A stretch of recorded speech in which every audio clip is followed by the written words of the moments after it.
"Did you just slap me?" I whispered. My voice was shaking. The room went dead silent around us.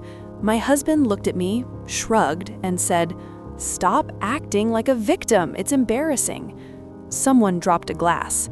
I smiled through it, but across the room, someone was already dialing. My name is Olivia Bennett, and I'm 35 years old. I'm a freelance event planner. I spend my days turning empty halls into celebrations, building moments that other people will remember for the rest of their lives. I'm good at it, really good. And the painful irony is that while I was busy making everyone else feel seen and celebrated, I spent years feeling invisible inside my own marriage. My husband, Derek, had a gift. Outside our home, he was warm, funny, the kind of man everyone wanted at their table. Inside our home, he was cold in the way that doesn't leave bruises you can photograph. His family thought he was perfect. To them, I was just the woman who complained too much. I grew up believing that love meant patience, that if you just adjusted yourself enough, things would eventually get better. So I stayed quiet. I made myself smaller. I endured. The 40th birthday party I planned, I organized every detail myself. I paid for every centerpiece, every plate of food, every string of lights. I thought that maybe, just maybe, if I built something beautiful, he would finally look at me the way he used to. I wasn't asking for much, just to feel like I mattered. But I also had something that night that nobody in that room expected, and before the night was over, they would all find out what it was. If you've ever stayed silent just to keep a relationship from falling apart, you are not alone.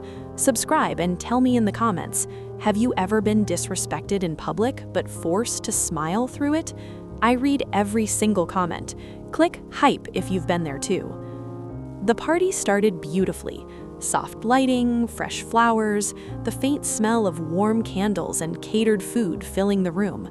40 guests, friends, co-workers, a few family members, people I genuinely loved. I wore a deep blue dress I'd been saving for months. I felt good. For about 20 minutes, everything was fine. Then Derek started. "You really spent this much on decorations?" he said, loud enough for the couple beside us to hear. I laughed it off. A few minutes later, he looked at the buffet table and said, "This food looks cheap." I kept smiling. I told myself it was nerves, that he'd settle down. During the toast, I leaned close and quietly asked him to stop. Just stop. He looked at me and said, "You think you're special because it's your birthday?" And then he slapped me right there in front of everyone. The sound cut through the music. Conversations stopped. Glasses froze halfway to mouths. His sister, standing 2 feet away, whispered just loud enough for the nearby guests to hear, "She probably deserved it." I stood completely still. I took a breath. I said, "Let's just enjoy the night," and I smiled again. But this time, something inside me had shifted, and I noticed a guest near the far wall, standing very still, looking at me with serious eyes, phone already in hand. Derek didn't stop. That was always his pattern. Once he started, he never knew when to quit. He spent the next hour moving through the room, making little comments to guests. "She always overreacts, don't mind her." His family clustered together in the corner, a closed circle that didn't include me. I walked past them once and heard someone say, "She's lucky he even stays with her." I kept walking. Later, Derek cornered me near the hallway to the kitchen. His voice dropped low. He said, "If you tell anyone about tonight, I'll say you started it. I'll make sure your clients hear about what kind of person you really are." He was calm when he said it, almost pleasant, like he was discussing a business arrangement. I looked at him, and something cold settled into my chest. Not sadness, but clarity. Because what Derek didn't know was that I had already been thinking ahead. I had noticed the cameras the moment I toured the venue, 4 of them. I knew exactly where each one was positioned because I signed a contract that included full CCTV access for my business portfolio. I had the rights to that footage. I had also been saving text messages for months, screenshots, dates, threats written in his own words. While Derek was speaking, I was already somewhere else in my mind. I texted one person from my contacts, 3 words: "It's time, now." Then I looked at my husband and said, quietly and evenly, "Okay, I understand." He thought that meant I was backing down. He had no idea what was already in motion. What they didn't know was I never walked into that venue blindly. I had requested footage access weeks before the party for my portfolio. I knew every camera angle. I knew what had been captured. And the texts on my phone, the ones where Derek had threatened me before, those weren't just feelings. They were evidence. While the party continued around me, I moved through it like I was made of glass, calm, present, watching. I let them believe I had given up. I let Derek laugh too loud with his friends across the room. I let his family think the situation was handled. But I had already sent the text, and the plan was already moving without me needing to lift another finger. My mentor, Linda, was there that night.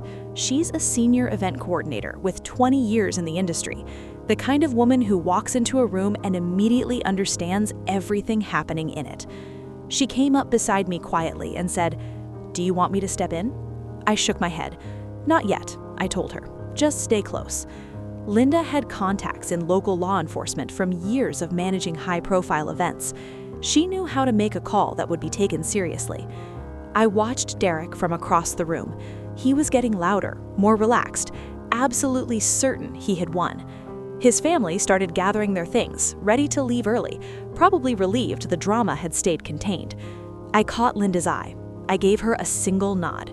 She turned and walked outside without a word. And then, faintly at first, I heard sirens.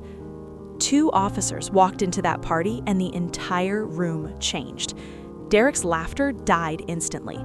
He looked at the door and said, with a nervous smile, "This is ridiculous."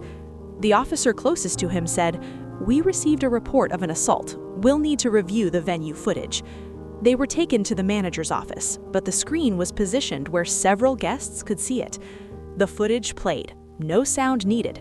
Everyone watched the moment clearly. The slap, the reactions, the frozen room. Derek stood there, jaw tight, and said, "That's not the full story." The officer didn't flinch. "We also have witness statements." Linda stepped forward. She spoke clearly and professionally, confirming exactly what she had seen. Derek looked at his family. They said nothing. No whispers, no defense, just silence. And then I spoke.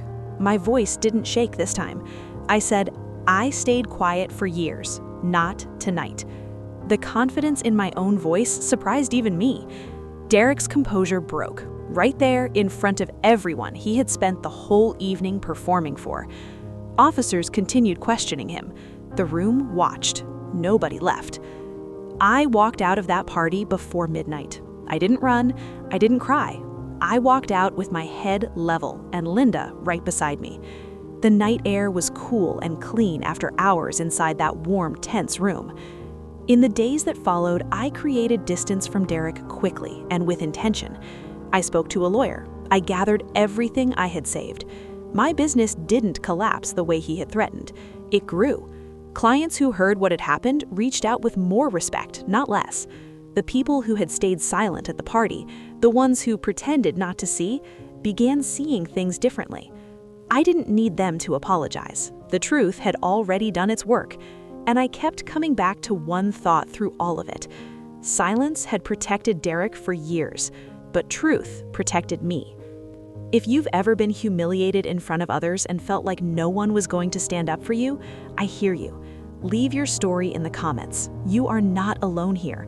Subscribe to this community and click hype to help this story reach someone who needs it tonight. Did this story hit home? Like the video and share your thoughts below. Click hype to help this reach others who felt the same way. Your support means more than you know.